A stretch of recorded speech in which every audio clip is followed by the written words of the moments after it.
Põe embaixo da mesa.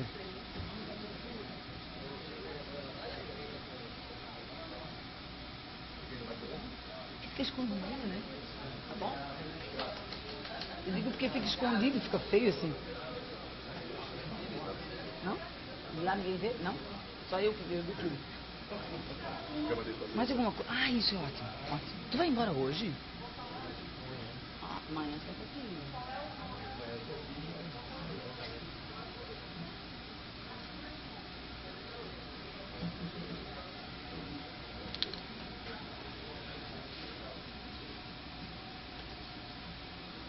Alô?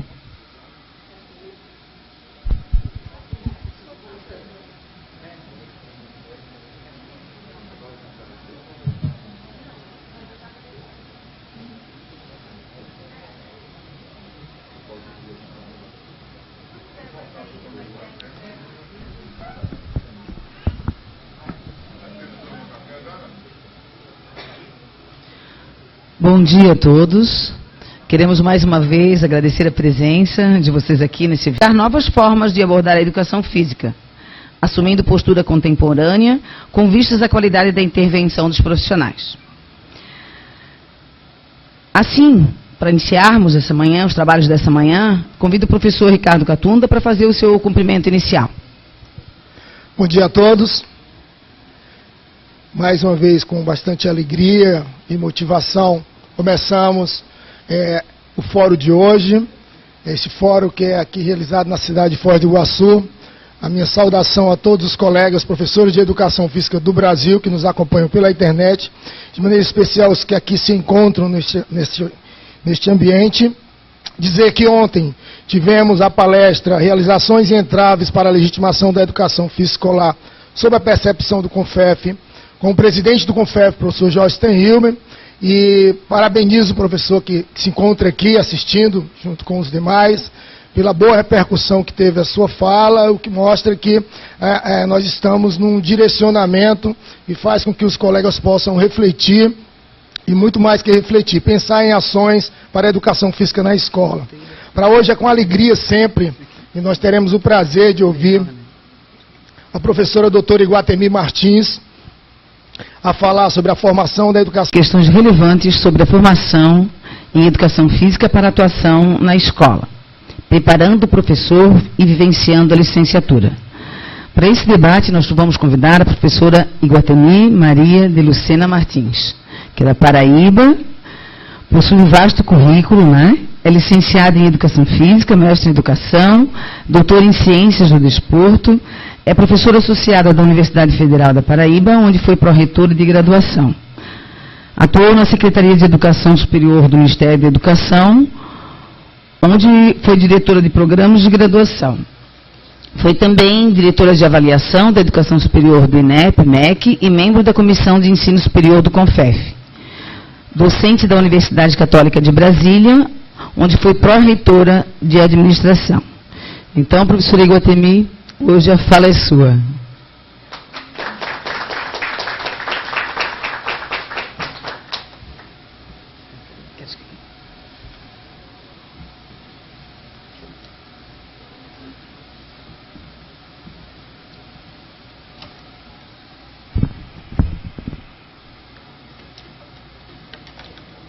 Bom dia a todos.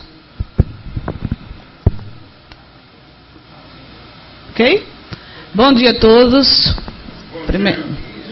Primeiro deixe-me aqui inicialmente agradecer o convite feito pelo meu amigo, colega, conselheiro federal e presidente da Comissão de Educação Física Escolar, professor Dr. Ricardo Catunda. No nome do professor Ricardo Catunda, permitam-me também cumprimentar todos os membros da Comissão de Educação Física Escolar, os quais aqui eu faço questão de nominar. A professora Elizabeth, que aqui faz as funções de mestre de cerimônias, mas que empresta a sua inteligência para os avanços das discussões no âmbito da comissão. Professor Teófilo, nosso grande amigo, Sérgio Sartori e Gilson Dória. Então, a todos os meus cumprimentos por conseguirem levar este evento à 10ª edição. Parabéns a todos. Cumprimentar o presidente do Conselho Federal de Educação Física, professor Jorge Steinhilber, sempre emprestando o seu apoio às iniciativas das diferentes comissões que constituem o CONFEF, e cumprimentar o professor Dr. Jorge Olímpio Bento, e faço isso como um representante de Portugal que aqui se encontra, representando os demais integrantes de outros países que nos visitam nesse evento da FIEP. Ao professor Almir, os meus cumprimentos especiais por também estar levando adiante uma iniciativa desse porte há 33 anos. Então, os meus parabéns a todos eles, cumprimento a todos que estão aqui nessa sala e que, de alguma maneira, honram os palestrantes que aqui estão pelas presenças importantes que trazem para a gente. O tema que me foi colocado, antes me permitam destacar aqui a marca dos 20 anos do sistema CONFEF-CREFES. Talvez não esteja tão visível e tão bela como ela é, porque o slide, a opção foi por um slide de cor mais escura, então empanou um pouco a beleza da logo, mas é uma imagem que merece destaque pela beleza que ela traz e pelo significado de 20 anos de sistema CONFEF-CREF e da regulamentação da profissão. O tema que me trouxe hoje aqui é exatamente esse que vocês estão, de alguma forma, vendo aí na tela. Discutir um pouco a atuação do professor na escola, mas na perspectiva da formação superior.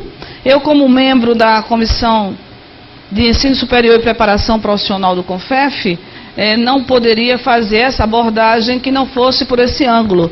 Porque para fazê-la sem pensar na formação superior, evidentemente que eu tenho outros colegas com muito mais competência do que eu para fazer essa tarefa e para levar a êxito com muito mais propriedade. Então eu vou me ater aqui às questões que são afeitas à minha preocupação de estudo e à minha experiência nos diversos setores por onde eu passei, que é a formação superior. Evidentemente que é difícil separar a perspectiva da formação superior da intervenção propriamente dita do professor na escola. Eu tentarei fazer isso. Mas também tentarei trazer nessa abordagem uma visão que não vai separar com tanta ênfase o professor do professor de educação física.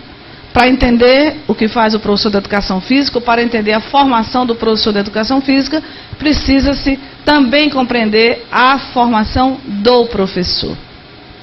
Senão a gente não compreende do professor de educação física. E talvez a gente saia com uma percepção de que a nossa formação é tão ruim, não é? Quando na verdade não é assim, simplesmente. Ok? Para isso a gente começa, ao associar formação superior e intervenção na escola, a gente começa pensando, de que formação é essa que a gente está falando? É do magistério naquela época que ainda era a formação só para os anos iniciais? Não, nós estamos falando da licenciatura. E o quadro no Brasil hoje nos mostra que a gente tem 2,1 milhões de docentes na educação básica, atuando na educação básica indistintamente, não estou falando só de educação física. E que 77,5% desse contingente tem curso superior. Então vejam, se a gente olhar esses dados, a gente vai dizer o quê? Nossa, é um índice bastante significativo. Todos têm formação superior. Ok? Essa formação ou é na licenciatura ou é no bacharelado com complementação pedagógica. Ok? São dados do Plano Nacional do INEP e que também nos aponta que essa meta definida para 2024 no âmbito do Plano Nacional de Educação é atingir 100%. Evidentemente que é o espaço temporal definido no Plano Nacional de Educação. Então, espera-se que em 2024, 100% dos docentes que atuam na educação básica sejam portadores de diploma de curso superior. Esse não é um dado que possa ser lido isoladamente. Porque embutido nessa informação, a gente licenciatura licenciatura, entendida como a formação que deverá ou que deveria capacitar, qualificar para o magistério da educação básica. E que essa matriz fosse constituída por um corpo de conhecimentos, evidentemente, da educação, da escola e da prática pedagógica. Essa é a essência da formação para magistério, independentemente de qual área específica da licenciatura isso aconteça. Subtende-se que quando a gente traz esse dado, tem curso superior, nós estamos falando dessa licenciatura, concordam? No âmbito específico da educação física, essa mesma leitura deve ser complementada, evidentemente, também com os conteúdos, os procedimentos, as práticas, as teorias da educação física, que devem ser desenvolvidas, aplicadas, avaliadas à luz desses conhecimentos, do conjunto de conhecimentos da educação, associada à vivência da prática pedagógica e ao exercício da docência. Então, a gente tem que ter claro isso, e a gente também tem que entender que essa compreensão se aplica para todas as profissões que têm duas possibilidades de atuação, ou seja, na escola e fora da escola. Com certeza vocês devem lembrar que recentemente a própria filosofia, que historicamente foi ofertada em nível superior apenas no bacharelado, precisou em todo o Brasil, inclusive nas universidades federais, criar um curso de licenciatura, uma vez que ela foi inserida na matriz curricular do ensino médio.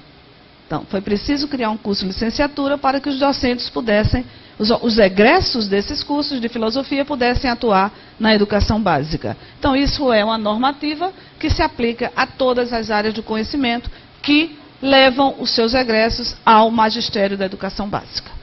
Não poderia ser diferente com a educação física e também nós não queríamos que fosse diferente com a educação física.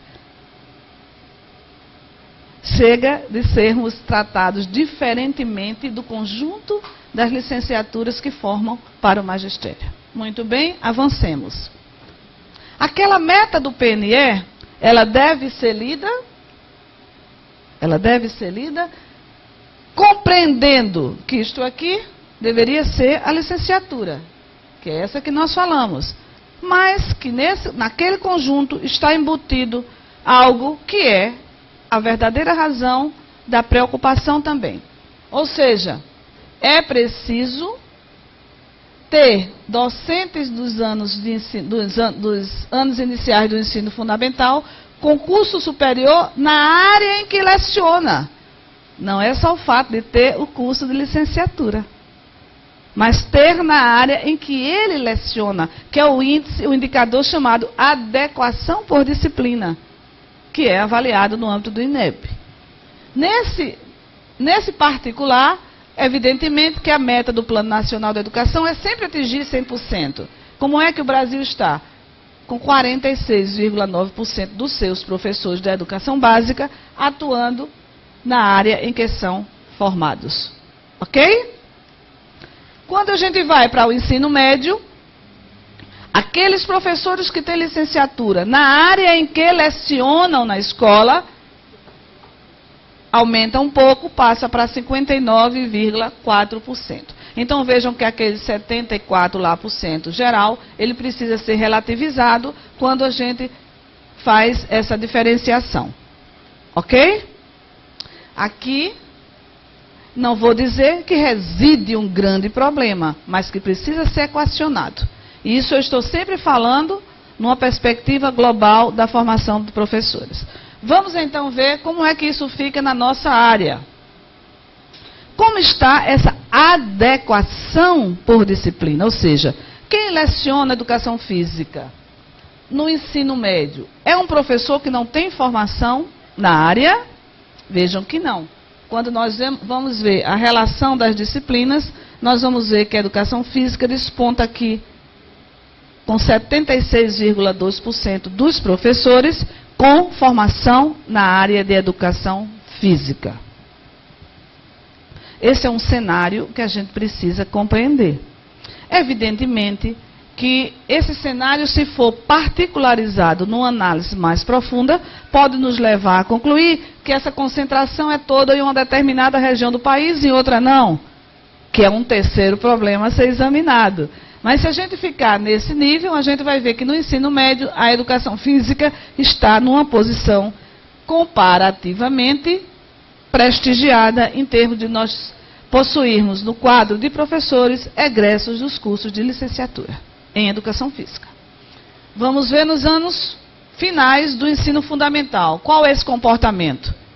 Também um comportamento bastante significativo. 62,5% dos professores de educação física que lecionam no ensino fundamental, nos anos finais do ensino fundamental, são egressos de cursos de licenciatura em educação física. Esse dado é um dado do INEP, do censo. Ok? Isso aqui dá muita reflexão. Isso aqui dá muita discussão e deve ser considerado no âmbito das escolas de formação superior. Porque ela derruba alguns, não vou dizer mito, talvez seja muito forte, mas alguns pressupostos que muitas vezes a gente se apega a eles para discutir a nossa formação. E aí o dado cai por terra. Porém, a gente também precisa ver que no âmbito do INEP, alguns anos atrás, a gente também tinha uma pluralidade de denominações para o professor de educação física. Desde treinador esportivo até professor de educação física no âmbito da escola. Então, precisa se esmiuçar como foi feita essa classificação. Mas esse número ele é bastante significativo se analisado no contexto das demais disciplinas que compõem as estruturas curriculares do ensino fundamental e do ensino médio. Muito bem. Porém, esses dados, eles precisam ser analisados também à luz dos problemas que hoje nós identificamos na formação de professores. E aí eu vou me ater à formação de professores, evidentemente fazendo algumas, vamos dizer assim, algumas inferências em relação à educação física, que é a nossa preocupação maior aqui neste fórum. De antemão, eu quero dizer que não são só problemas que podem ser identificados. Nós também temos inúmeras potencialidades na formação de professores. O Brasil avançou na formação de professores? Avançou. Nós não podemos dizer que não. Avançou na concepção do que é formação de professor, avançou nas concepções pedagógicas que devem alicerçar a prática docente na escola. Olha lá, a vida ali dando sinal dela. Né? Então, nós temos também que ter esse olhar para a questão do avanço que se configura na formação de professores no nosso país. Porém, um fórum não deve somente se ater a mostrar esses aspectos. Então, vamos também levantar problemas identificados, porque a nossa perspectiva é que eles deixem de existir, né? E não que eles sejam reforçados. E aí eu levanto alguns, evidentemente que nessa sala tem pessoas com muitas experiências, assim como tem também naqueles que estão nos assistindo pelo Brasil inteiro, que serão capazes de identificar N outros problemas que estão aí ou que não estão aí. Ok? E também de contestar o que está posto aí. Nós temos problemas que se apresentam desde aqueles candidatos que são ingressantes nos cursos de licenciatura. Ah, mas isso hoje não é uma realidade só na licenciatura. É verdade, porque nós temos uma fragilização da formação nos níveis anteriores de escolaridade. E é comum ouvir dos professores do ensino superior lamentos em relação à pouca formação que os alunos estão ingressando nas instituições de ensino superior. Então, não é um aspecto específico das licenciaturas ou inerente apenas às licenciaturas, mas aqui se trata de discutir as licenciaturas. Então, daí a chamada para isso. E quando eu falo aqui de baixo capital cultural, eu estou falando daquilo que se apropria em termos de educação, de conhecimento, de leitura. Não simplesmente uma compreensão de capital cultural vinculado vamos dizer assim, ao aspecto econômico de produtividade. Não, aqui eu estou falando de capital cultural, evidentemente que tem um vínculo, porque os conceitos são originários de uma mesma, vamos dizer assim, perspectiva. Mas aqui eu quero fazer esse recorte. Nós temos também, a isto aqui se associa uma frágil preparação para o magistério da educação básica. Destaco aqui a autora que faz essa afirmativa. É inquestionável isso aí. A teoria descolada da formação e da prática docente. Esses são aspectos que a literatura aponta como intervenientes na fragilização, vamos dizer, na pouca ênfase em termos de qualidade na formação superior para o magistério. O estágio da formação não é tratado como uma ação estratégica nessa formação docente. Ou seja, aquele estágio que consome inúmeras horas dentro de uma matriz curricular, muitas vezes ele não é tratado como um aspecto central, essencial da formação docente, que põe o aluno frente à realidade, exige do aluno reflexão sobre aquela realidade, formas alternativas de enfrentar aquela realidade, e muitas vezes ele é secundarizado no contexto da formação. Depois, desvirtuamento da autonomia pedagógica da escola e do professor. Então, isso aqui, ele acontece no âmbito da escola, mas também acontece no âmbito das instituições de ensino superior. Eu ensino aquilo que eu quero ensinar. Aquilo que me agrada em termos da produção teórica que eu faço na instituição de ensino superior. E muitas vezes, aquele conhecimento que é considerado necessário, prático para o estudante e para a escola de educação básica, ele não é repassado. Então, na minha concepção, isso trata-se de um desvirtuamento da autonomia que eu tenho como docente de ensino superior. Isso se replica na escola? Evidentemente que se replica. Eu ensino aquilo ou aquele esporte com o qual eu mais me identifico. Não é verdade? Então, isso aqui na universidade, nas instituições de ensino superior, é muito constatado, porque se destina a estudar esse aspecto. Por outro lado, a gente tinha uma ênfase muito grande nas IES públicas, como sendo elas a redentora dos problemas da formação de professores no país. Todas as políticas públicas em geral, elas eram voltadas para as instituições de ensino superior públicas, acreditando-se e entendendo-se que elas iriam suprir todas as lacunas encontradas na formação de professores. Segundo os autores, essas IES públicas também não estão resolvendo a questão formativa do futuro professor. Também temos problemas a serem superados nas instituições públicas. Então, a gente também tem que deixar por terra aquele discurso que só as instituições privadas fazem mau ensino, ou a elas se atrela toda e qualquer mazela que possa existir no âmbito da formação de professores. No mínimo, ter cuidado quando a gente faz esse tipo de referência. Ok? E aqui também, tratar isso aqui como uma visão pautada em determinado estudo. Existem instituições públicas, assim como privadas, que têm excelentes referências em termos de formação de professores. Como professor, temos sempre que ter esse cuidado, né? As IES privadas, em geral, apresentam fragilidades no processo formativo. Também resultado de estudos que está no Todos pela Educação, o relatório do Todos pela Educação, do Observatório. E a gente vai ver o quê? Que isso aqui, se isso se confirma, se agrava uma vez que nós temos mais de 80% das instituições formadoras hoje no país, instituições privadas. Ok?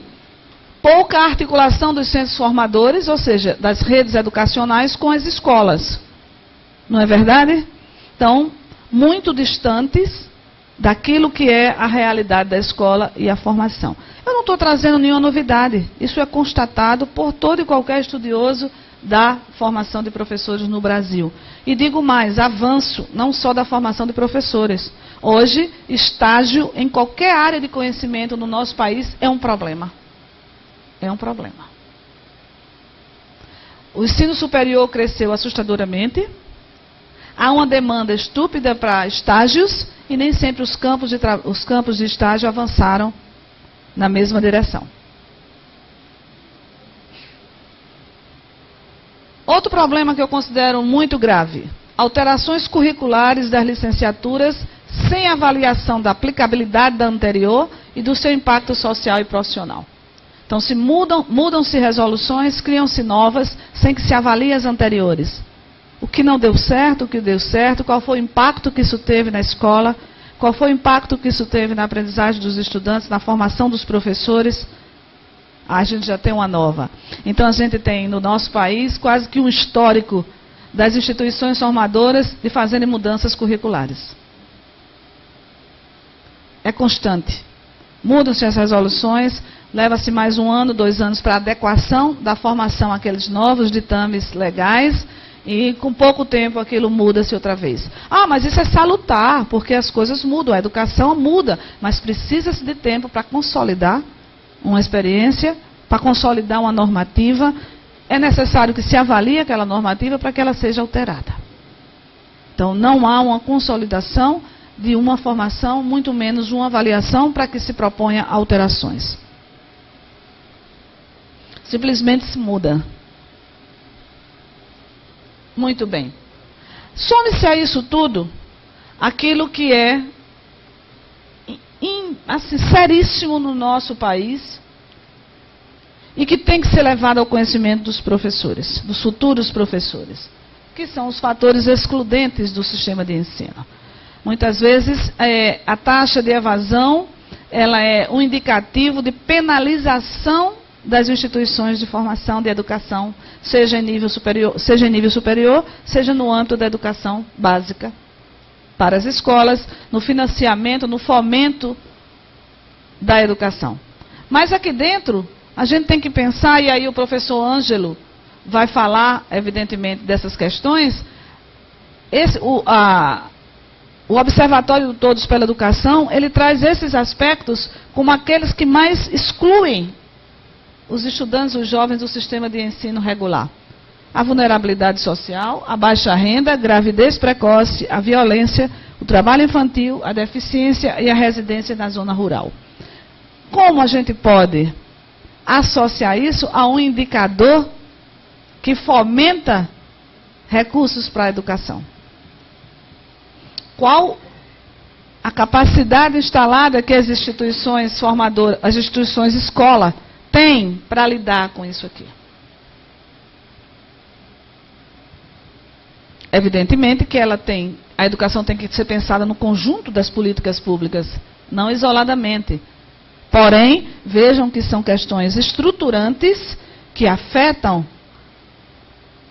a educação básica no Brasil e que devem ser objeto de preocupação da formação de professores.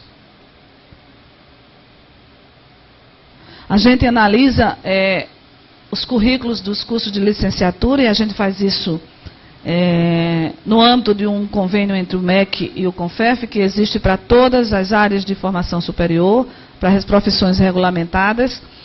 E a gente observa que a grande maioria dos cursos da nossa área raramente tratam das políticas públicas de educação com um olhar mais objetivo. O que quer dizer um IDEB? O que acarreta um IDEB baixo, um IDEB mais alto? Por que eu tenho que ter esse IDEB mais alto ou mais baixo? Que políticas estão por trás desses números? Isso é formação de professores. Isso é formar alunos críticos diante do que está posto para ser executado no âmbito da educação, na educação básica. Então, a criticidade que eu quero para o meu aluno e que eu defino lá nos objetivos do meu plano de curso da formação superior, ela passa pela apropriação de informações fundamentadas, corretas, cientificamente apresentadas. Como eu posso questionar algo que eu não conheço, que eu não vivenciei, que eu não me apropriei? Como eu posso ser criativo para mudar esse quadro, se eu não sei com profundidade qual é esse quadro? E o que leva a esse quadro? Como eu posso falar em saúde na escola, desconsiderando essas coisas todas que interferem naquela população que está dentro da escola? Então, são questões que a gente precisa trazer para a formação. Tudo esse quadro do Brasil também tem levado o governo federal a buscar alternativas de superação das deficiências identificadas.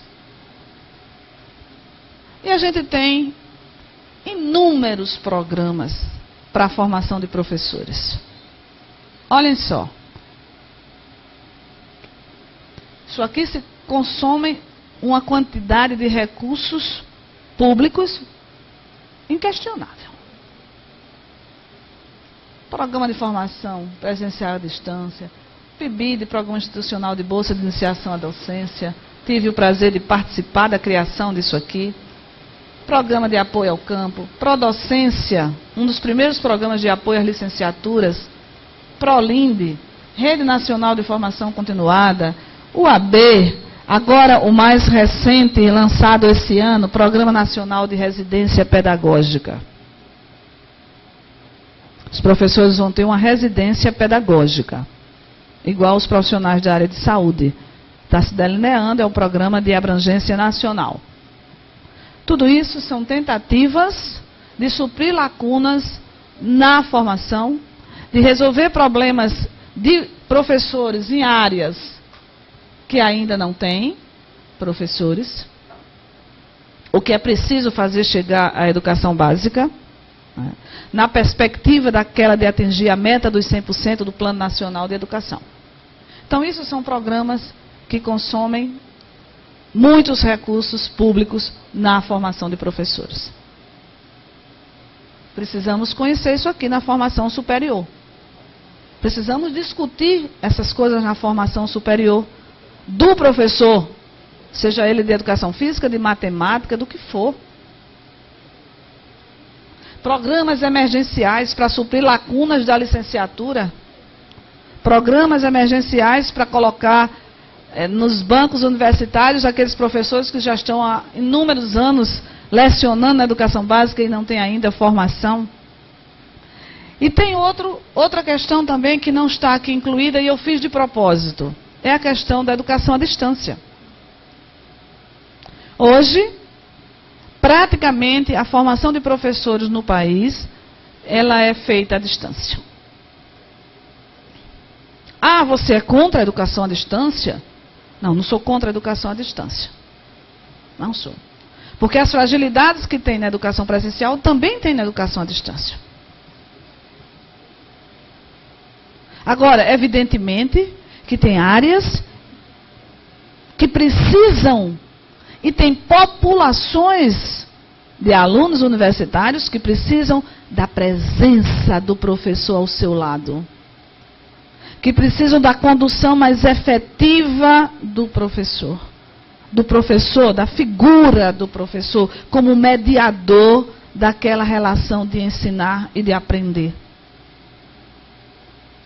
Então, isso não pode ser feito de uma forma ampla, geral e restrita. Isso tem que ser pensado para qual região se apresenta a necessidade da educação à distância, para qual área.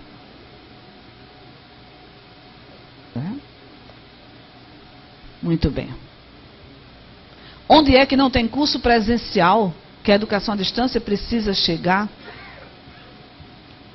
E não simplesmente entender que a educação presencial ela é muito engessada, ela não muda e por isso a educação à distância. Isso não são argumentos aceitáveis para que se abra, vamos dizer, que se expanda de uma forma tão ampla a educação à distância no nosso país.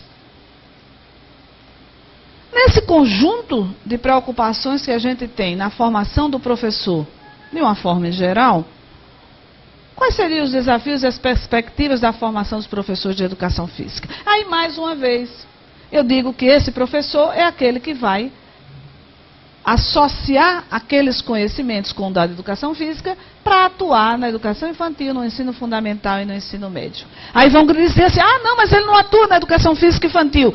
Essa também é uma verdade que precisa ser, de alguma forma, relativizada. Existem estados no Brasil onde é o professor de educação física que atua na educação infantil. Então a gente precisa conhecer para não criar, já de saída, uma leitura generalizada quando ela não é tão generalizada assim. Existem avanços, existem conquistas, e aí, presidente Jorge, me permita dizer, professor Catunda, que o CONFEF tem um papel importante também nessa conquista e nesse avanço da educação infantil ser lecionada, ser orientada pelos profissionais de educação física na especificidade da sua formação. Muito bem, esse é o professor. O que é que ele precisava ter na universidade? O que é que precisava ser enfatizado na sua formação? E aí eu repito, vocês poderão acrescentar N coisas aqui. Conhecer, elaborar e ensinar os fundamentos, objetivos e conteúdos da educação física. Ele precisa aprender a fazer isso. Ensinar supõe eu estar, como docente, num patamar de conhecimento que me permita levar o outro, elevar, vamos dizer assim, o outro, àquele mesmo patamar em que eu estou. Também condeno, isso aí é uma questão de ordem pessoal, aquela leitura que diz assim, eu sou o seu amigo, eu não sou o seu professor. Nós estamos no mesmo nível. Não é verdade, senão não há ensino. Não há ensino. Eu não sou seu pai, eu sou o seu amigo. Não, amigo é uma coisa, pai é outra. Amiga é uma coisa, professor é outra. O que não significa que eu tenha uma cara amarrada, que eu seja um durão e que eu não sorria para o meu amigo e que nem eu ponho o braço no pescoço dele. Não estou dizendo isso. Mas eu estou dizendo que é preciso ter uma relação de alguém que conhece um pouco mais, que produziu um pouco mais, que angariou experiências mais do que aquele outro, com quem eu vou partilhar, com quem eu vou dividir, com quem eu vou orientar. Seja sobre conteúdo específico, seja sobre valores de vida, seja relações interpessoais. Então não me taxem de início de conteudista, de funcionalista. Não me taxem ainda. Esperem só mais um pouquinho. Tá bem? Esse professor precisa saber disso. Porque isso é o núcleo duro da nossa formação. E é nisso aí que reside a nossa competência específica. Porque eu pegar meu plano de ensino e dizer assim, quero tornar meus alunos sujeitos críticos, cidadãos responsáveis, pessoas comprometidas com o bem-estar social, qualquer disciplina tem obrigação de fazer isso. Tem obrigação de fazer isso. Isso são palavras de ordem importantes, necessárias, mas são gerais. É a mesma responsabilidade que tem um guarda de trânsito. Quando ele diz, crianças não atravessem aí, atravessem na faixa. Ele está educando, mas ele não é um professor. Não é? Quando a tia diz assim, olha, não coma sanduíche todo dia, deixe só para o final de semana. Ela está educando, mas ela não é uma professora. Ela não é uma professora. Ela tem importância no contexto social, no desenvolvimento humano, evidentemente. Mas o professor tem uma função que lhe é delegada, que lhe é adquirida pela competência, pelo estudo, pela postura, pelas atitudes que lhe credenciam a estar dentro do ambiente escolar. Não é verdade? No nosso caso, se for para jogar bola sozinho, precisa de um professor? Talvez seja melhor os alunos jogarem sozinhos. E eu não quero com isso que a gente estereotipe a figura do professor de educação física como jogador de bola. Eu me nego a me enquadrar nesse retrato, nessa fotografia. Como se negam milhares de colegas com quem eu compartilhei a minha vida dentro das escolas, que eram sérios, faziam trabalhos maravilhosos, né? Como tem hoje pessoas sérias e comprometidas dentro das escolas. Então vamos nos negar, vamos sair desse fórum, professor Gatunda, dizendo assim: não vou mais relacionar a figura do professor de educação física a um jogador de bola. Não estou dizendo com isso que o jogador de bola seja uma figura que não mereça respeito, mas não é a nossa função dentro da escola. Eu achei uma frase fantástica ontem, eu não sei se foi do professor Jorge. Alguém que citou, ele colocou lá: é transformar a ação motora em ato educativo. Se a gente não conseguir fazer esse salto, não tem razão da gente estar na escola. O jogar bola pelo jogar bola, deixa os meninos fazerem isso. Eles fazem melhor, eles arrumam as regras, eles tiram o que eles não querem, botam o outro para o seu goleiro, eles fazem isso muito bem. Mas a gente tem um papel de intermediar para transformar aquele ato que aos olhos dos outros pode parecer só jogar bola, mas para a gente que estudou, para a gente que conhece, aquilo é muito mais do que jogar bola. Aquilo é decodificar o jogar bola em valores, em atitudes, em companheirismo, em coisas aí que vocês sabem muito mais do que eu. O professor não pode sair do curso de licenciatura sem conhecer, sem saber, sem selecionar, sem aplicar metodologias e técnicas de ensino nas diversas faixas etárias e níveis de ensino. Eu tentei fazer isso um dia e disseram assim: você quer engessar o processo de ensino da educação física? Foi jogar um balde de água fria na minha cabeça. Mas aí eu comecei a pensar: olha, mas eu estava na 5ª série, no 5º ano agora, não é mais 5ª série, não é, Elizabeth? No 6º ano, melhor dizendo, que agora é o 6º, né? E aí eu fiz basquete o 6º ano inteiro. Quando eu cheguei no 7º ano, eu também fiz basquete o ano inteiro. Aí eu cheguei no 8º, fiz de novo. Quando eu cheguei na universidade, que tinha prática esportiva, aí o professor quer entrar no time de basquete. Aí eu entrei, mas eu não sabia jogar basquete direito.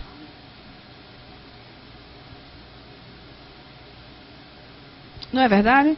Então, eu não concordo que isso seja assim, e nem concordo também que a gente pensar que conteúdos de ensino, eu, como professor de educação física, devo estruturar, devo pensar para lecionar no 6º ano, no 7º ano, de forma que eu construa uma rede de conhecimento que vai me elevando nos patamares do conhecimento que é próprio da cultura,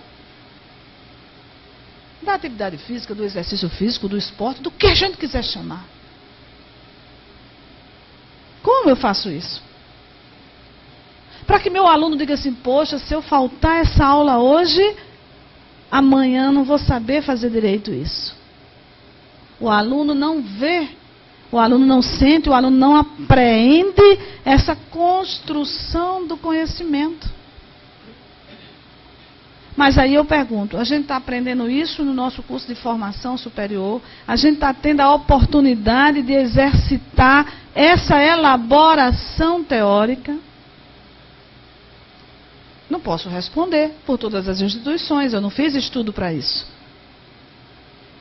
Mas não é uma tradição das nossas instituições formadoras. Muito bem, vamos avançar. Quando isso aqui acontece, vejam, a falta de clareza quanto ao que deve ser ensinado e quanto às expectativas de aprendizado afetam a docência e afastam a licenciatura do saber pedagógico. Quem de nós não já foi para uma pós-graduação, aí olha o professor e diz: esse professor não sabe o que ele está fazendo aqui. numa pós-graduação, por exemplo. O professor não sabe a que serviço de quem ele está. Não é verdade? E não quero com isso fazer uma leitura única, uma leitura de um caminho só.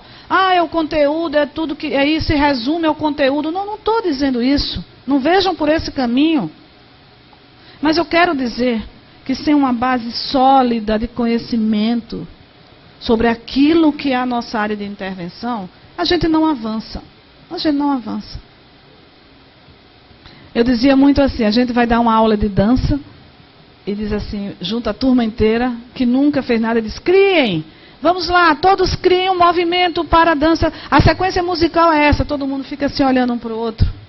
Como eu criar em cima de experiências que eu não tenho? E aí eu faço qualquer coisa e o professor diz, lindo, maravilhoso, e eu sei que não está, e eu digo assim, ele está me enganando. Não é verdade? Então, essas questões precisam ser elementos de reflexão, são questões simples, parecem periféricas dentro de um contexto problemático como é a formação superior, mas não são periféricos, na minha avaliação. Quanto menos eu tenho conhecimento daquilo que eu ensino, mais eu me afasto da verdadeira essência do que é o ensinar.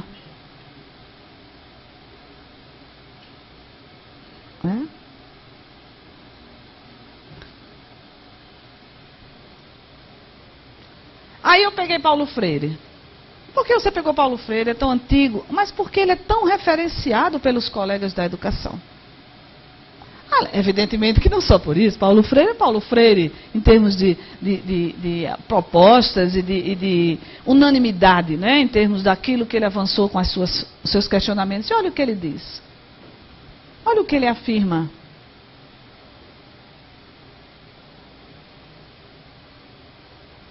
O professor tem que conhecer aquilo que ele ensina. Não é? E conhecer o que ensina leva a um conceito que a gente entende como qualidade na educação. Esse conceito está totalmente desgastado no nosso país. Usado à vontade. Não é? E agora ele vai ser mais ainda, hein? No próximo ano, no ano nos momentos que se avizinham, ele vai começar a ser muito utilizado. Qualidade na educação, lutar pela qualidade na educação, quero qualidade na educação. Mas na minha compreensão, a qualidade na educação, que existem inúmeros estudos sobre qualidade na educação. Inúmeros. É um termo polissêmico, é um termo que leva a mil, vamos dizer assim, interpretações do que se quer em termos de qualidade, que vai desde a avaliação de resultados e ranqueamentos, até a compreensão de que ele se vincula ao paradigma da construção de uma sociedade melhor. Então, qualidade é aquela que me leva, como sujeito, a ter compreensão do mundo que eu vivo para mudá-lo. E isso não precisa ser única e exclusivamente com uma bandeira na rua gritando. É na minha aula. É no meu posicionamento como pessoa. É na minha atitude como cidadã. Então isso é qualidade na educação. É no reconhecimento dos meus direitos, na exigência dos meus direitos. Isso é qualidade na educação. Por isso ela leva e chama para si a questão da equidade do capital humano. Ela exige professores bem formados e profissionalizados. Ontem, quando eu falei aqui em precarização das profissões, é um negócio sério esse que está acontecendo. Cada vez mais se tenta substituir os profissionais em determinados nichos das políticas públicas. É o agente não sei de quê, é o colaborador não sei de onde. Ué, com tanto profissional egresso de instituições de ensino superior, inclusive públicas, por que não é o profissional? Isso leva à precarização das profissões. Isso leva ao que se chama hoje de evasão profissional. Eu me formei, mas não trabalho.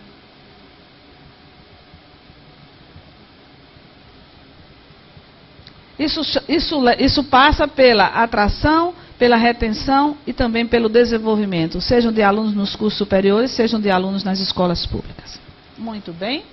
E o que é preciso para a gente fazer, o que Catunda quer que eu diga aqui, o que é que eu leve para vocês refletirem? Mas isso aqui só tem sentido se eu conhecer aquilo que foi falado antes. O que é preciso para universalizar a qualidade da formação de professores em educação física? O que é preciso? Aí eu vou mais uma vez começar pelos professores de um modo geral. A educação básica deve entrar na agenda de prioridade do Estado e das instituições de ensino superior.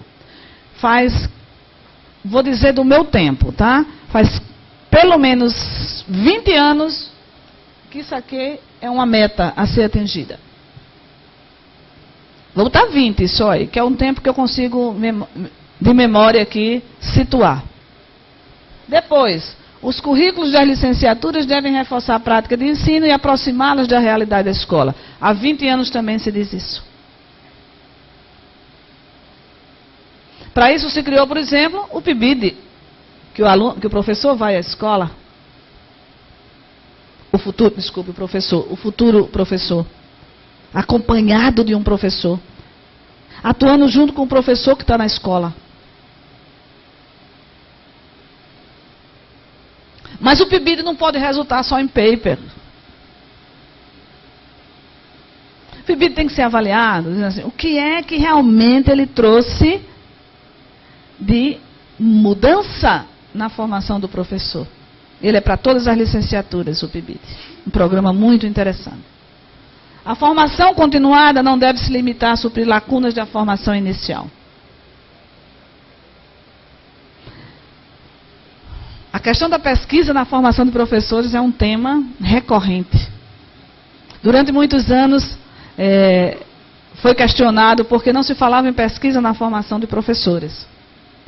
Existem autores que dizem assim, o professor da educação básica, ou o professor em geral, ele não deve fazer pesquisa de natureza que não seja vinculada às formas de ensinar, como eu melhorá-las, como eu fazer para que meu aluno aprenda mais, como eu fazer para criar uma metodologia alternativa para determinados grupos, ou seja, uma pesquisa que se aplique àquilo ali, e que traga respostas para aqueles problemas identificados naquilo que é a sua área de formação.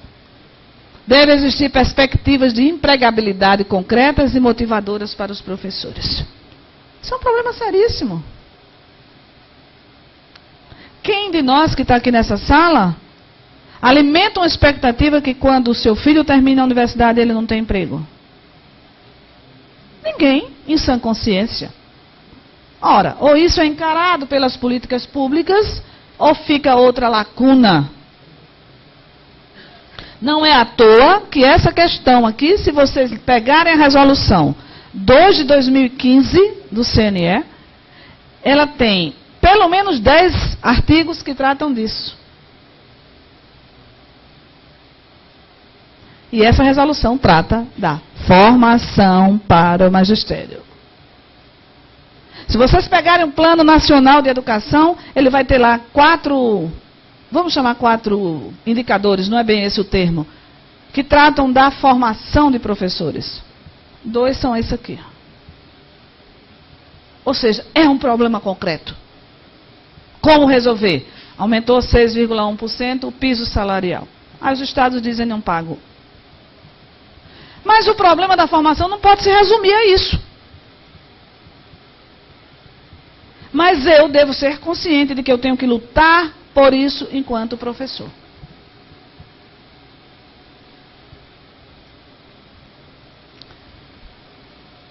Compreender o papel e os fundamentos da educação física na educação básica. Vejam que eu saio do geral e entro no específico, que é o nosso caso. Compreender o papel e os fundamentos da educação física na educação básica. Aí me preocupa tanto quando eu vejo os meus colegas dizendo assim, professor Iguatemi, o esporte na escola é feito pelo licenciado ou pelo bacharel? A pergunta sempre é essa. Aí eu digo assim, vamos discutir o que é o esporte na escola. Aí depois a gente vê a quem compete essa orientação. compreender o sentido e os valores do esporte na escola. Aí a justificativa é assim. Está na hora já, né?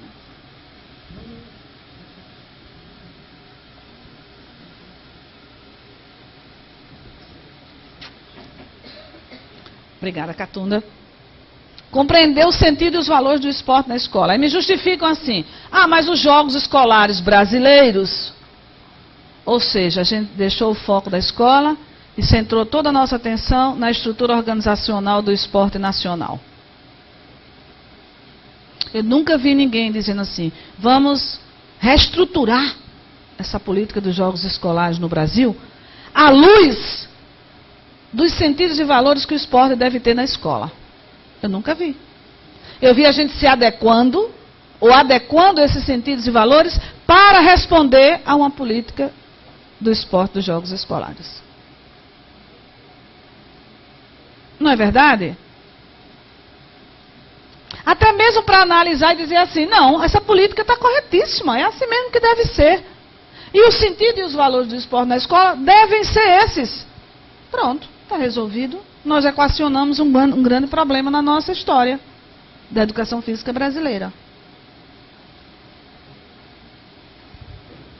Entender, vejam bem isso aqui, os professores universitários. Entender que o prazer pela atividade, a beleza do gesto, do movimento e a ética são aspectos centrais no processo de ensinar. Ai, gente, se o aluno não está motivado, envolvido para aquilo que vai aprender, ou que está se propondo a ensiná-lo, não flui, não flui.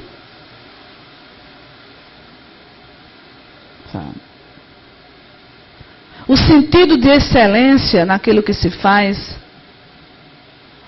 Abra as pernas, fecha os braços. Cadê o vocabulário da nossa área? Não existe o vocabulário da nossa área? Um vocabulário que vai se somar e ampliar o repertório dos nossos alunos com uma linguagem que é uma linguagem própria da nossa área.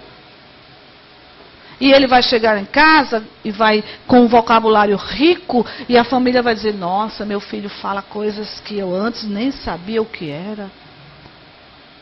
Mas a gente parece que não valoriza esse tipo de coisa na nossa formação.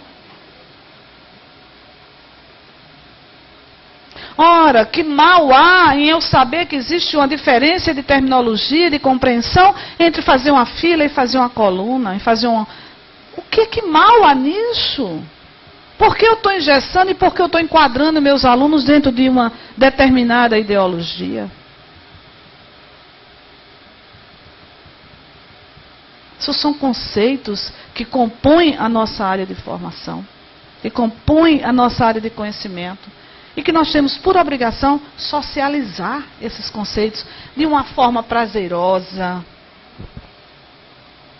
valorizando um gesto bonito, valorizando um movimento bem feito, porque isso tem uma repercussão na vida. Quando eu vou fazer as coisas, eu quero fazer mais bonito, eu quero fazer mais bem feito, eu quero combinar melhor, eu quero usar cores mais bonitas que combinem. E isso eu posso vivenciar na minha formação. Não fazer de qualquer jeito. Eu digo assim, a pior coisa que pode ter para uma formação de qualquer pessoa é se conformar com fazer de qualquer jeito. Eu errei o slide. Tem nada não, que bobagem, ninguém nem vai ver. Mas meu texto tem 2 erros de português. Menina, ninguém vai olhar isso não, que bobagem. Você está se conformando com aquilo. Aquilo te leva a se conformar com outras coisas mais significativas em termos do teu desenvolvimento. Se a instituição passasse isso, será que eu estou querendo demais? Não sei, talvez eu esteja viajando. Ainda, estou terminando já. Considerar as experiências, interesses e as motivações dos alunos. Ou se exagera nisso aqui, é preciso encontrar o meio de campo. Mas eles só querem voleibol, professora? A senhora não disse que eu tenho que observar os interesses? Mas eles só querem jogar voleibol. Claro, eles não conheceram outras coisas, nem vivenciaram outras. Como é que eu posso escolher, não é? comer uma comida diferente se eu nunca provei? Valorizar o projeto pedagógico da escola, não como um papel puro e simplesmente. Que eu fiz lá e eu coloquei cada verbo, gente, eu não sei onde a gente aprende tanto verbo bonito para colocar no projeto pedagógico. Mas isso é em tudo, é no ensino superior e na educação básica. Valorizar, harmonizar, criar, incentivar. Como é que isso se materializa na minha aula? Como é que isso sai do plano abstrato ali e vem para os meus alunos sentirem que eles estão criando, estão sendo incentivados, estão sendo valorizados? Como é que eu faço isso? Muito bem. Aprender a planejar e ministrar aula, ressaltando o caráter educativo, o desenvolvimento físico, que é outra palavra que a gente tem medo de dizer. Já notaram? Peguem os planos. A gente estava... As versões da BNCC a gente pegou, nenhuma delas quase falava em físico. Era crime falar. E se falasse desenvolvimento físico, aí pronto. Aí, vamos acabar com essa história. Vamos ter clareza do conceito que a gente está usando, das implicações que eles têm quando mal utilizados, e pontuar em que sentido a gente está utilizando. Isso a instituição universitária tem que fazer. Tem que fazer. Eu digo, se a gente montasse um projeto pedagógico de um curso superior, professor Catunda, da licenciatura, que fosse de cima até embaixo, discutir conceitos da formação e da nossa área de conhecimento, os alunos iam sair show. Só conceitos. Só conceitos. Né? Hoje a gente vê colegas que dizem assim, você está estudando o quê? Não, eu sou epidemiologista. Epidemiologista. Não diz que é professor de educação física. Não diz que é um profissional de educação física.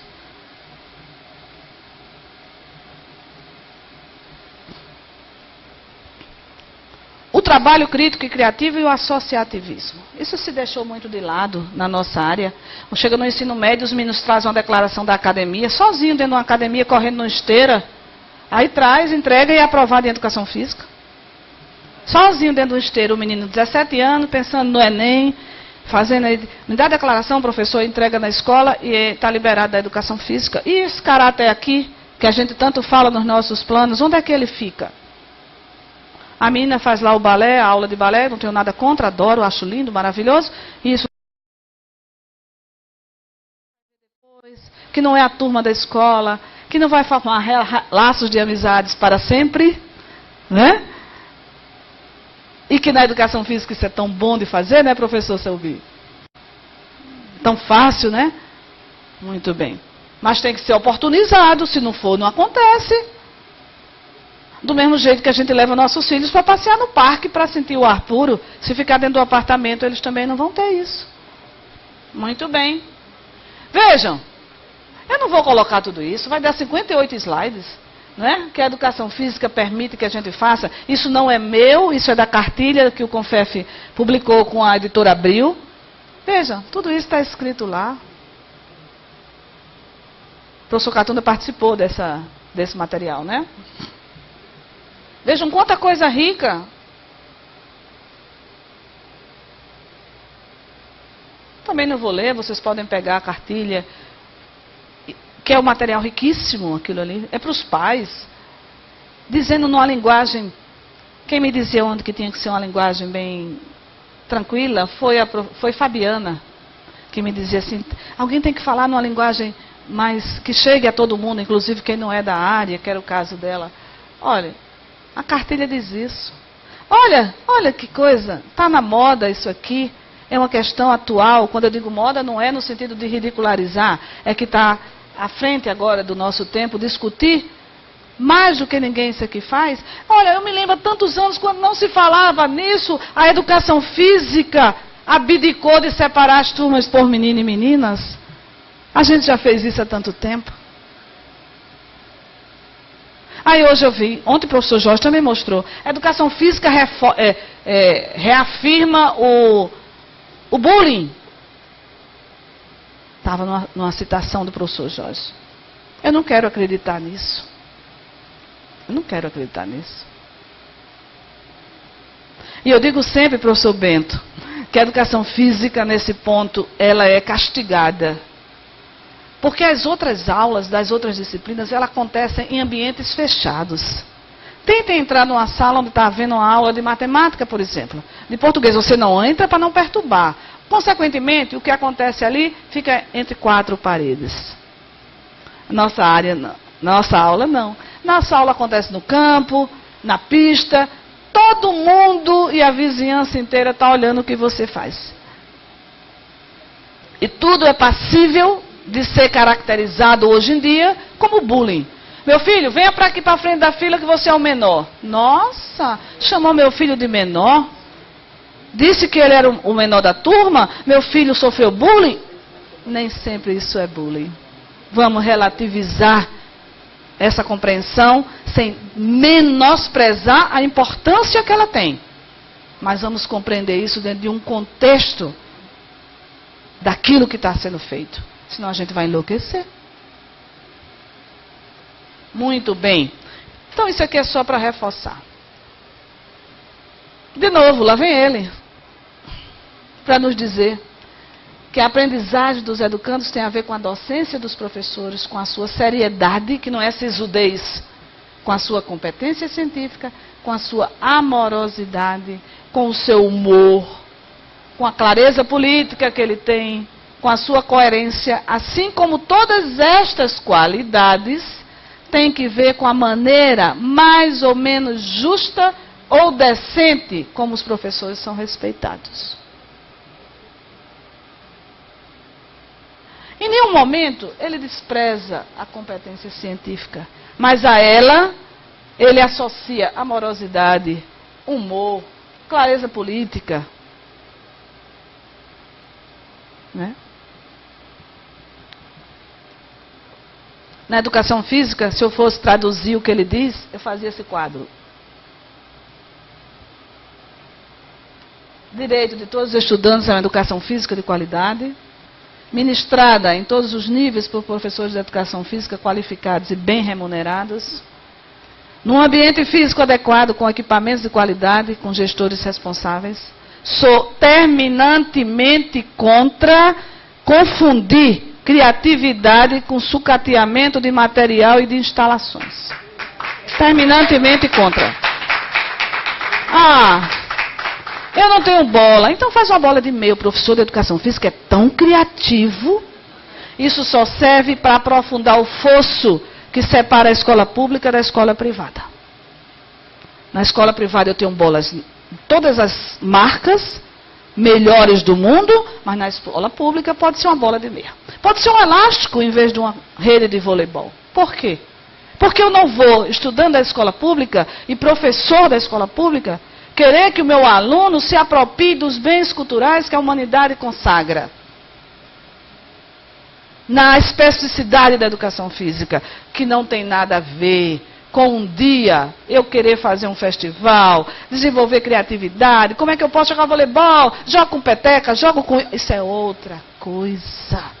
Ando em latinha de leite ninho para imitar sapato alto, como eu fazia na infância. Isso é outra coisa. Mas isso não pode substituir o ambiente adequado. Clareza política, que este moço aqui, grande homem, nos chama, não é só a bandeira gritando no meio da rua.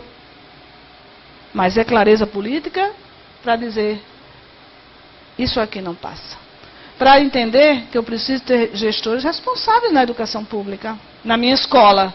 Ora, eu faço uma reunião com gestores, ele, professor de educação física é o pior que tem, ele não pisa lá. Aí eu falei, eu posso estender dizendo que o gestor é o pior também, porque não cobra? Porque não já pediu que ele mudasse para outro canto e quer um professor que trabalhe? Ao invés de estar incluindo uma categoria profissional naquele estereótipo de que não trabalha e que é vagabundo? Vou terminando, Beth. E ter um projeto pedagógico com ênfase no desenvolvimento corporal, na educação para a saúde e na formação cidadã. Educação para a saúde compreendida na sua amplitude. Terminei. Termino dizendo que considero esse trabalho um trabalho muito interessante pelo CONFEF. Não resolve os problemas de educação física, não. Resolve não. Só quis mostrar à sociedade qual é a compreensão do sistema sobre a questão da educação física escolar. Nós, enquanto sistema, temos a obrigação de dizer à comunidade que representamos o que nós pensamos sobre determinadas, vamos dizer assim, determinadas questões da nossa área. E este que complementam-se mutuamente. Muito obrigada.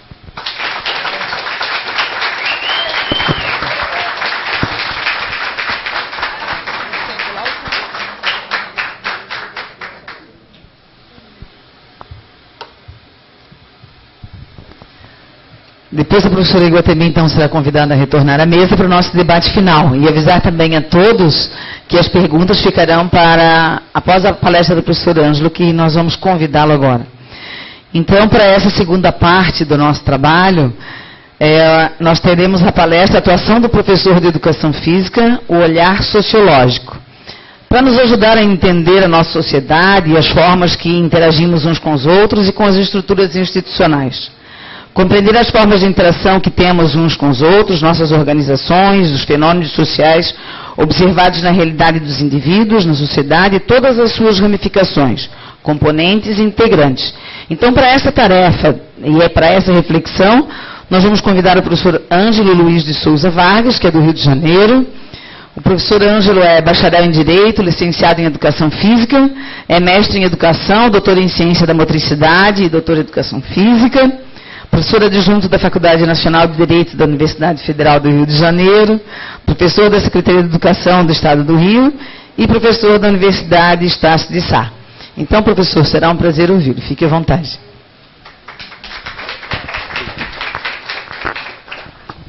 Bom, muito bom dia a todos.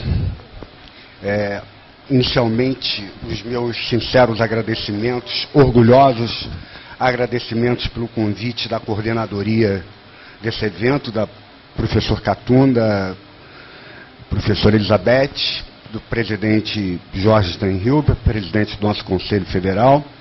Enfim, é uma honra estar aqui nesse momento e não se trata de ter um receio de corresponder às expectativas, mas de uma ansiedade natural de alguém que, de alguma forma, admira os demais pares, os demais companheiros, e depois de uma conferência como essa da professora doutora Iguatemi, uma verdadeira aula sobre a formação profissional, o histórico e a importância da formação do profissional de educação física e, obviamente, por via de consequência, a sua importância no contexto social brasileiro, eu confesso que fica dificultoso e eu tive que reestruturar, olhando ali os slides, as telas em que montei para poder nos auxiliar no transcurso do pensamento. Eu tive que reformular algumas coisas no que diz respeito à forma como eu vou intervir. E, por esse fato, como a professora Iguatemi muito bem colocou, todas as dificuldades, os entraves e os equívocos que tem de uma forma lamentável, cultural, pautada a nossa informação, essa deficiência de compreensão do próprio profissional de educação física, e aí eu me reporto ao último tópico em que ela tocou, não é, da questão da adequação dos materiais, essa aceitação da ausência, da carência de materiais, essa aceitação da falta de condições, da falta de preparo, tem contribuído historicamente para o apequenamento, para o reducionismo da nossa importância no contexto educacional brasileiro. Não só na escola, mas em todos os âmbitos de cunho intelectual. Ainda bem, não é? Nós estamos aqui e podemos comprovar isso, já desde há bastante tempo, nós temos assumido a nossa importância social sob o ponto de vista epistemológico e temos tido a oportunidade, temos nos proporcionado as oportunidades, e este conclave é um exemplo disso, de mostrarmos a nossa importância intelectual para o contexto social brasileiro. Pois bem, eu pretendo, ao tentar fazer uma análise socioantropológica da formação do profissional de educação física e da sua importância no contexto social, eu poderia, por exemplo, me atrever a dividir o mundo, dividir o planeta Terra em duas metades. A metade oriental e a metade ocidental. E se nós percebermos que, em todo o tempo, ainda que a ascurante provavelmente tenha sido, que veio dar origem à medicina, o sentido curativo, tenha sido o primeiro ofício natural a ser formado no planeta, nenhuma sociedade, por mais antiga que seja, prescindiu do indivíduo que, de alguma forma, utilizasse o movimento humano intencionalmente, nomeadamente a atividade física com cunho intencional, para educar e para curar. Portanto, eu me atreveria a dizer o seguinte: a educação e a saúde nunca na história da humanidade estiveram dissociadas. Sempre caminharam passo a passo. E se nós recordarmos, ainda contemporaneamente, na década de 60, a Organização Mundial de Saúde, numa conferência em Alma-Ata, na época capital do Cazaquistão, propugnou que a única forma de prevenirmos as misérias salutares no planeta, a única forma de prevenirmos os males, as grandes pestes da humanidade, seria não educar para a saúde, que não haveria tempo de educar o indivíduo para ter saúde, mas educar em saúde. Pois bem, isso foi dito na década de 60 pelos doutos intelectos da saúde, lá reunidos em Alma-Ata, só que isso já havia sido fundamentado e feito por gregos e chineses. Se nós formos, eu citei aqui o exemplo, usei a figura de dividir o planeta em duas metades. Na metade oriental, se nós lembrarmos que um dos primeiros sistemas, ou talvez o primeiro sistema de atividades sociais e atividades sociais sistematizadas com cunho legal, tinha um cunho legal, que havia um controle governamental. Eu estou a falar do Kung Fu. O Kung Fu, dentro do seu sistema de atividade social, e dentre elas todas intelectuais, havia uma parte só dedicada à atividade física. Então, já naquela época, um dos povos mais antigos da história da humanidade, uma das primeiras culturas da história da humanidade, já previa a atividade física com um tom educativo e um tom curativo. E, obviamente, que se havia uma atividade visando a cura, visando a preservação da saúde, porque tinha também uma perspectiva profilática, havia a preocupação com a saúde, havia, contudo, paralelamente, par e passo, uma preocupação com a formação social. Portanto, a educação e a saúde, propugnadas através da atividade física, tinham um controle estatal, tinham um controle governamental, portanto, estava dentro do rol de direitos e deveres do cidadão antigo oriental. Pois bem, vamos à nossa legenda, vamos à nossa origem, à nossa principiologia cultural. Vamos nos reportar à cultura greco-romana, precisamente à cultura grega. A atividade física, visando a educação e visando prioritariamente a saúde, porque se não houvesse saúde, como seria a cidade defendida? Haveria que haver saúde, o cidadão precisava ser saudável para poder defender a cidade. Portanto, a saúde e a educação eram um problema, não um problema, mas uma base, tinham uma base de Estado, uma base de governo. Os governos, obviamente, o faziam de forma dinâmica, e o Estado de forma latente, constante. E, óbvio, se havia na cultura grega a atividade física com a finalidade de formar o cidadão, portanto, não se forma sem educação. A transmissão dos valores, como bem disse a professora Iguatemi, ela não tem a sua origem, a gênese, numa simples instrução. Para haver educação, há que haver instrução com transmissão de valores. É preciso que o indivíduo saiba o que está fazendo. E fazer o seu juízo de valor para poder optar. Foi isso que disse Paulo Freire. A educação para a liberdade, para a autonomia. A educação como prática de liberdade. Eu não formo robôs, eu formo cidadãos. Indivíduos que mensuram, que pensam e que agem porque optaram.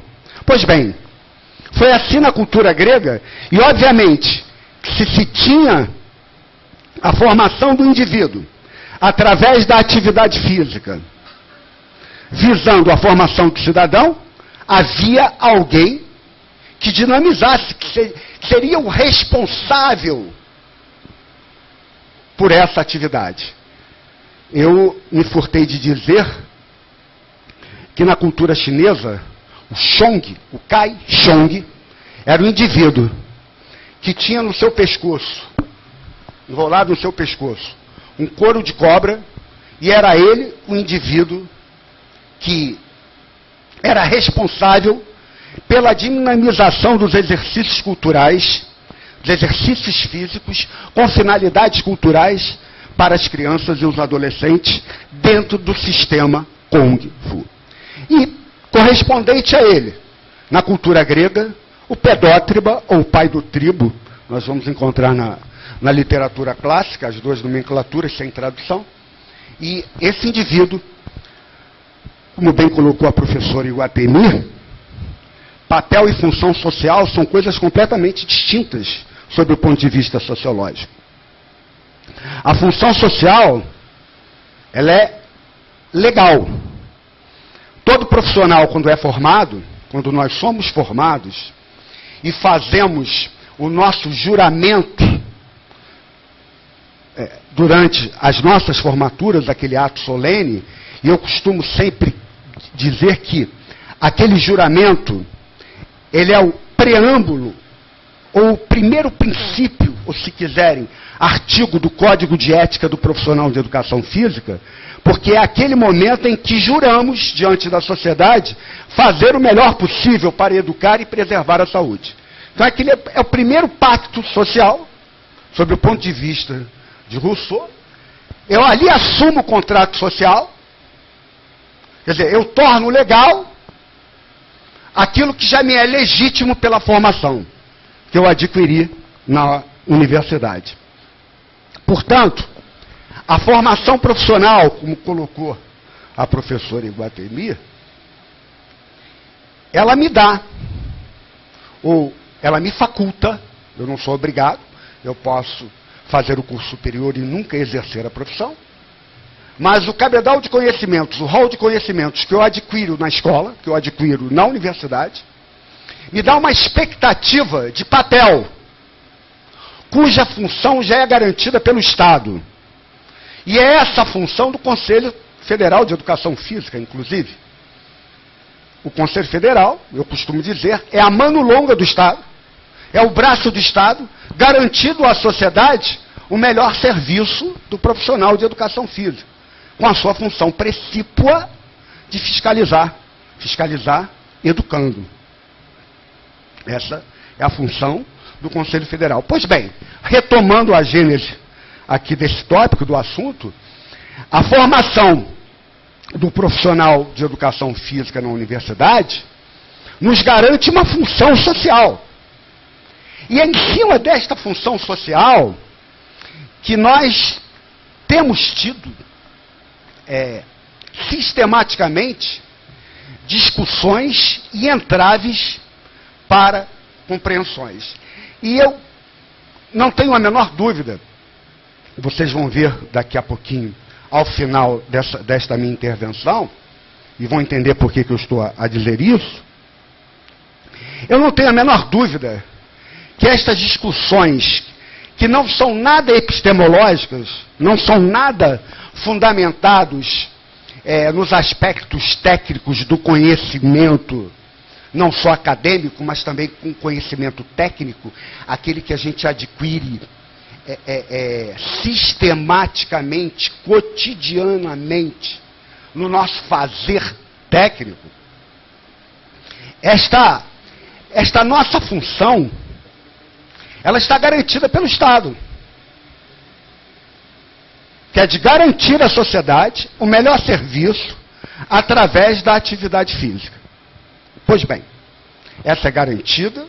Agora, o papel social, e aí é um outro ponto de discórdia, às vezes, entre nós pares. Quem somos nós na escola? Quem somos nós na praça? Quem somos nós no clube? Quem somos nós nas ruas, nos hospitais, nas clínicas? E talvez esse apequenamento, perdoe a redundância, esse reducionismo de conhecimento próprio, daquilo que somos realmente, da nossa função, e daquilo que podemos, é pior, que muitas vezes nós próprios não sabemos a nossa alçada, aquilo que nós podemos fazer, e por via de consequência devemos fazer para garantir o melhor serviço. Isso leva a um reducionismo. Daí, nos outorgarmos nomes diferenciados. Como a senhora disse, ainda há pouco, não psicomotricista, como é o nome, eu sou epidemiologista. Eu não sou profissional de educação física, eu sou epidemiologista. Eu sou recreador. Eu sou tudo isso. Eu sou tudo isso. Muito mais do que recreador, epidemiologista, muito mais do que psicomotricista, eu sou profissional de educação física. A minha função social é que me dá a possibilidade de utilizar os conhecimentos para exercer um papel específico social. E esse papel específico social pode ser de psicomotricista, epidemiologista. Isso é um papel. Papéis eu desempenho em diferentes grupos sociais, simultaneamente no mesmo contexto de espaço e tempo, na mesma sociedade. Mas para isso, há que haver uma formação correta, técnica, intelectual, segura, ética, moral, jurídica, para que saibamos aquilo que estamos fazendo e o façamos com segurança, sabendo que dentre as funções sociais que nós temos, dentre as precípuas, eu peço muitas desculpas pela minha voz,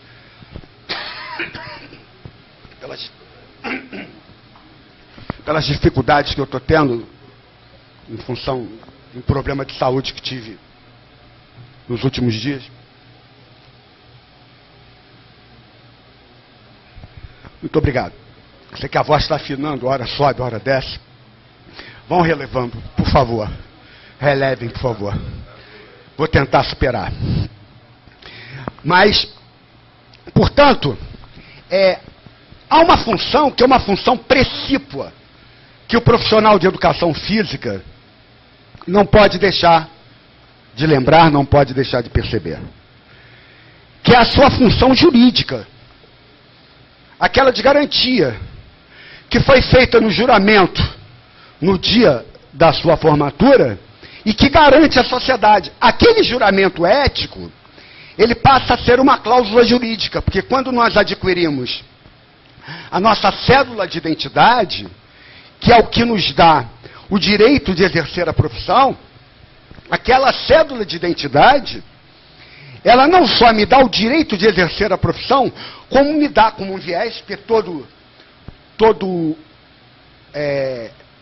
objeto jurídico é um viés de mão dupla, se há direitos, há obrigações, há deveres. Aquela cédula de identidade que me dá todo o direito de intervir em função da sociedade, para o bem-estar da sociedade, em atividade física.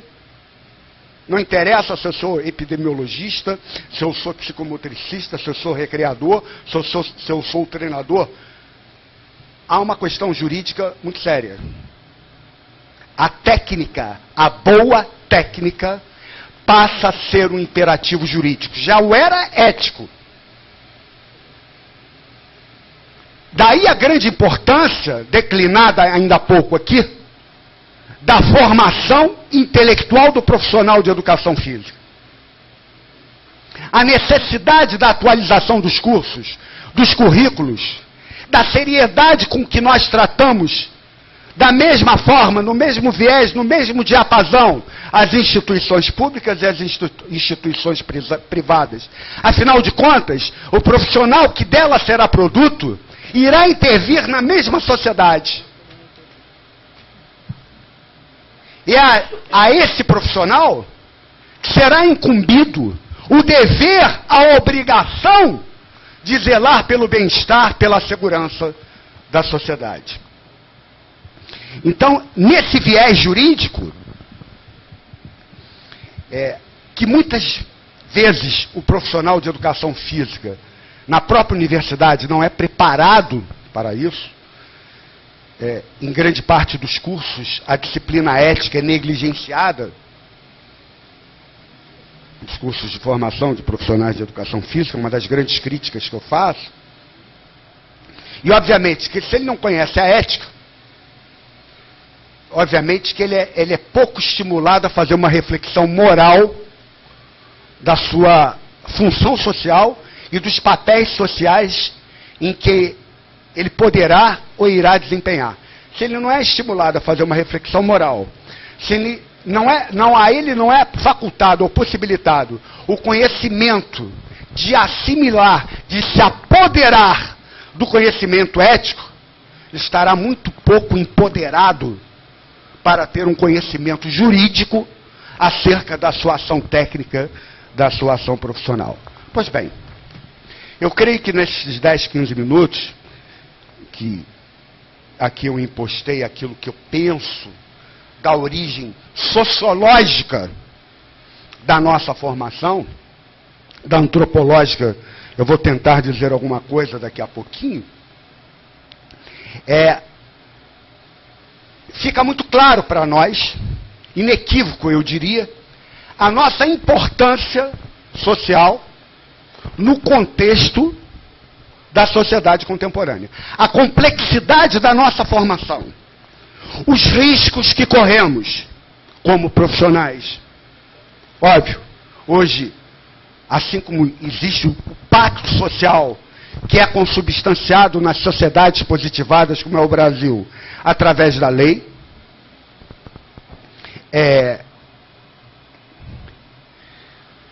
a lei é a forma como nós garantimos aquilo que nos comprometemos. Hoje existe um Código de Defesa do Consumidor que garante ao consumidor, em tese, aquele que usufrui dos serviços técnicos do profissional de educação física, a segurança, o bem-estar e o bom trabalho. Portanto, por si só, esses tópicos demonstram a complexidade, a seriedade, a profundidade da nossa formação e da nossa importância. Eu entendo, o presidente Bosch tem usado essa expressão por algumas vezes, e me leva bastante a refletir, que é a questão da baixa de autoestima do profissional de educação física. Muitas vezes ele se apequena, reduz a uma determinada insignificância em grupos de ações profissionais, e isso ele o faz por desconhecimento da sua função e das prerrogativas dos papéis sociais. Eu queria falar um pouco das prerrogativas. A prerrogativa, em tese, cada sociedade tem as suas leis próprias. As leis jurídicas, são as formas como as sociedades garantem as suas expectativas de papéis e funções de todos os cidadãos e de todas as profissões. Ter o conhecimento das suas prerrogativas. Por exemplo, eu não necessito rogar, é prerrogativa, é antes da rogatória, a prescrição de uma atividade física com uma determinada finalidade em saúde.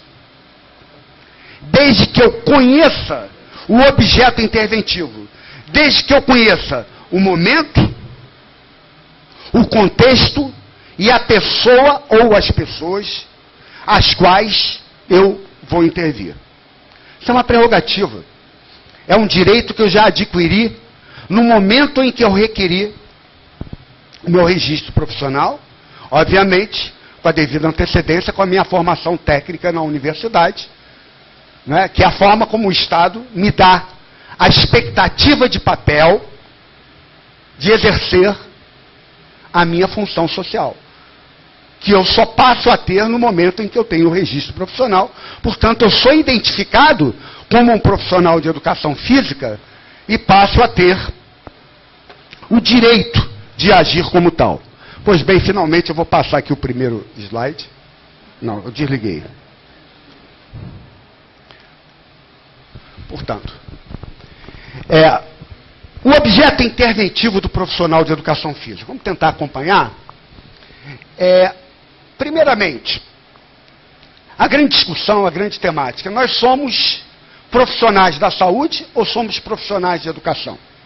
Eu creio que eu já respondi essa pergunta, que não é respondida por mim, mas é respondida pela história da humanidade. A indissociabilidade da educação e da saúde, através do movimento humano, ela nos foi transmitida e ensinada pelas culturas oriental, genuínas, e ocidental. Então, educação e saúde nunca tiveram dissociadas. Primeiro, o que é educação? A professora Iguatemi, desculpe, professora, está me reportando a sua fala, mas eu confesso que eu imaginei a dificuldade que eu teria depois da sua. Nós já tínhamos falado sobre isso. Não, pelo bom aspecto. Eu creio que a senhora tem esgotado o assunto e eu estou aqui a dar um cunho socioantropológico daquilo que a senhora afirmou. Muito bem afirmado, muito bem seguro. O que é educação? Educação é transmitir ou adquirir informação? É transmitir ou adquirir conhecimento? O que é o conhecimento? Qual a diferença entre o conhecimento e a informação? Diante dessa dicotomia de conhecimento e informação, qual é o papel social do profissional da educação física? Portanto, muito bem colocado, mais uma vez, uma coisa é a criança jogar bola, se divertir, jogar um futebol ludicamente na rua, na calçada, ou na quadra do condomínio, no terreno baldio. Estão jogando futebol, estão a jogar bola, estão a se divertir. A outra coisa é estar ali um profissional de educação física, um professor. Qual a diferença dos dois contextos? Há uma diferença. Isso não quer dizer que tenhamos que eliminar, para diferenciar o contexto, o elemento fundamental da natureza humana, que é tão importante quanto ir ao banheiro, que é tanto importante quanto alimentarmos-nos. Há uma necessidade fisiológica, que é a necessidade da vivência do lúdico. Então, naquele momento que estão a jogar futebol, estão a vivenciar o lúdico. Agora, no momento em que entra o profissional de educação física, o professor de educação física, seja na escola, seja no clube, seja na escolinha de futebol, voleibol, handebol, basquetebol, judô. Eu estou a usar o futebol aqui por ser um elemento comum de fácil comunicação e compreensão. A vivência do lúdico passa a ter um cunho educativo, porque o meu papel ali é levá-los a compreender normas e valores e limites. Educar é mostrar, é impor limites. Educar é transmitir hierarquia. Existe hierarquização no ensino, na educação. Eu sou o professor, ele é o aluno. Se não houver hierarquia, não há educação. Alguém tem que deter o poder do conhecimento. Alguém tem que deter o poder da transmissão do conhecimento. Esse é o saber fazer. Por isso que eu tenho uma identidade social. E essa identidade foi desde sempre. Eu quero fazer aqui, acho que é oportuno declinar a minha honra de ter aqui na plateia, além de outros mestres, queridos, amigos, no meu caso o professor Selby, que é um grande amigo, é sempre um grande mestre, mas a honra que eu tenho de ter aqui à minha frente, que só aumenta a minha responsabilidade de ter a presença do professor Jorge Bento, da Universidade do Porto, pessoa em que eu só tenho aprendido nos anos da minha vida. É uma honra tê-lo aqui. Muito obrigado por assistir. Então, aumenta a minha responsabilidade social. Quando eu falo em papel social, há uma responsabilidade social. E essa responsabilidade social, ela é primeiro ética e depois pode se tornar jurídica. O que a sociedade espera do profissional de educação física? São perguntas que eu vou deixando para que nós façamos aqui alguma reflexão a respeito disso. O que a sociedade espera de nós? Por exemplo, no mínimo, vamos aqui delimitar a dimensão temporal. 20 anos, completamos este ano, 20 anos da regulamentação jurídica. Porque a regulamentação legítima, desde sempre, desde a formação do Estado brasileiro. A formação jurídica, a delimitação do nosso campo profissional, ela ocorreu há 20 anos. Mas a delimitação legítima sempre houve. Nós sempre estivemos presentes, como professor de educação física, como professor de ginástica, sempre estivemos presentes no processo formativo. Escolar e não escolar. Obviamente, sempre colocados como função e poder do Estado. O Estado sempre esteve presente e sempre se apropriou. Daí a nossa importância latente, em que pese por subterfúgios políticos, sempre estivemos presentes nos programas de governo. Sempre. Nem que fosse para sermos negligenciados. De propósito. Mas sempre estivemos presentes nos programas governamentais. O multiculturalismo, aí eu quero adentrar um pouco as questões antropológicas. O multiculturalismo na intervenção profissional. Muitas vezes nós queremos justificar determinadas atitudes, determinados desempenhos de papéis, baseado em formas, atitudes e técnicas utilizadas em países estrangeiros. A todo momento, vou tocar nesse assunto já já, a todo momento surgem novas técnicas interventivas. A todo momento. E eu costumo dizer, sem o menor medo de errar, que nós somos das áreas profissionais que mais têm avançado cientificamente nos últimos 25 anos. E esse dinamismo de avanço científico, ela ocorre par e passo com os novos métodos e as novas técnicas de intervenção profissional.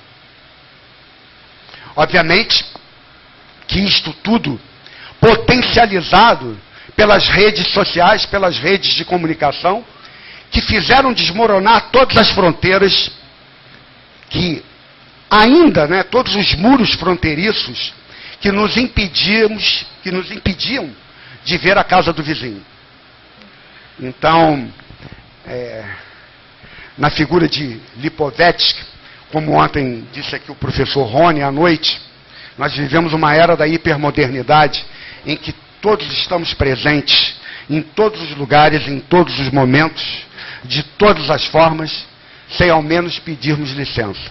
E temos ao nosso lado, à nossa frente, pessoas da qual nós nunca vimos, não conhecemos e às vezes nem percebemos, estão ao nosso lado.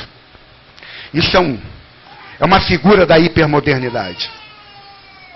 Bom, esse avanço do conhecimento, a todo momento surgem novas formas, faz uma perene construção epistemológica.